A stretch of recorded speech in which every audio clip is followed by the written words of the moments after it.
তারপর ব্রেকআপের প্রায় 4 মাস মতো পরে জংকুক ওয়াইনকে মেসেজ দিল।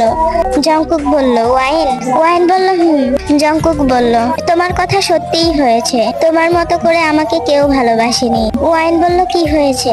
জংকুক বলল তোমার সাথে রিলেশনে থাকাকালীন আমি একটা মেয়েকে ভালোবেসে ফেলেছিলাম। ওয়াইন বলল তারপর? জংকুক বলল ওই মেয়েটার সাথে রিলেশনে গিয়েছিলাম, 1 মাসের মধ্যেই সে আমাকে ছেড়ে চলে গিয়েছে। তারপর? ওয়াইন বলল তারপর? জংকুক বলল তারপর আমি ওই মেয়েটাকে জেলাস ফিল করানোর জন্য ওর বড় বোনের সাথে রিলেশনে গিয়েছিলাম। ওয়াইন কিন্তু আমি ওর বড় বোনকে সত্যিই ভালোবাসি, বিয়েও করতে চাই। ওয়াইন বলে তো করেন। জংকুক বলল কিভাবে?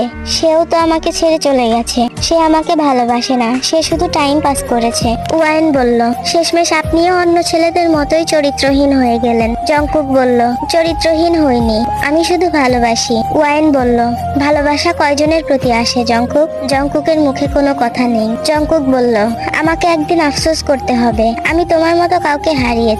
ওয়াইন বলল আমাকে হারিয়েছো, ভালোই হয়েছে, নয়তো তোমার ক্যারিয়ার গড়া হতো না। জংকুক।